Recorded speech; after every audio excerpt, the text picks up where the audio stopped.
The Iowa Water and Land Legacy Coalition is working to fund the Natural Resource Trust Fund that was overwhelmingly signed and passed back in 2010. Since that time, lawmakers have failed to pass a 3/8-cent sales tax increase to fund the trust. This year alone, 3/8 of a cent would have resulted in almost $210 million for conservation and outdoor recreation in Iowa.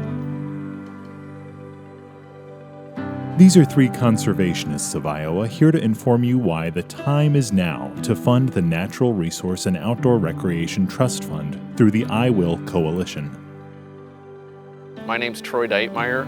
My wife Shelley and my son Sean and I farm here in northeast Delaware County, and we raise corn, soybeans, and have a contract hog feeding operation.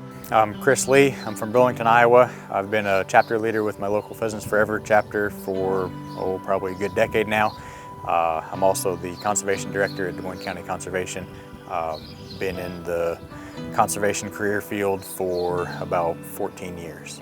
My name is Allison Pensky and I currently live in Ames, Iowa. I'm a senior at Iowa State University this fall. Originally, I grew up in Huron, South Dakota. It's a rural part of South Dakota in the center of the state. I grew up going outside, hunting, fishing with my dad and my brothers. Since living here in Iowa for 3 years now, I heard about the I Will campaign when I first moved here and started with the Iowa State Pheasants Forever chapter.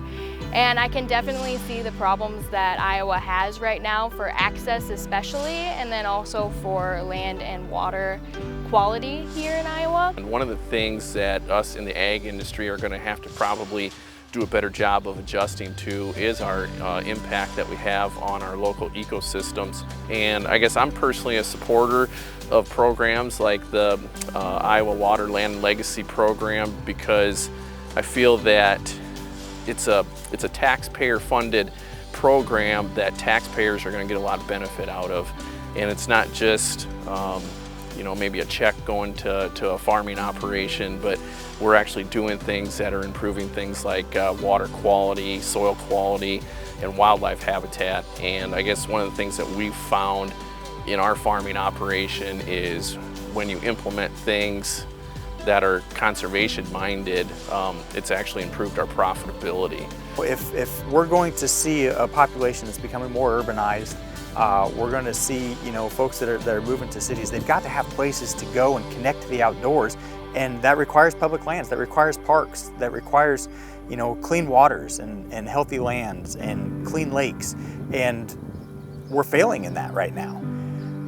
And it's going to take a serious investment to do it, and the funding that would come through the Natural Resources and Outdoor Recreation Trust Fund, that would create those funding sources. That would put us on the line towards having the type of state that my kids are going to come back to. As I'm 21 years old and starting to think about where I want to be in the next 5 or 10 years, it's definitely important to me to think about the opportunities that a place might have for me to get outside and be able to do that with my family in the future as well.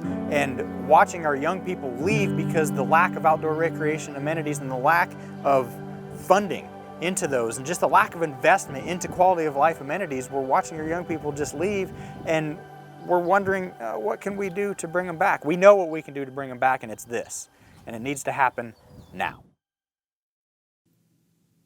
Don't let another year go by without an investment into the future of Iowa, our children, and our natural resources.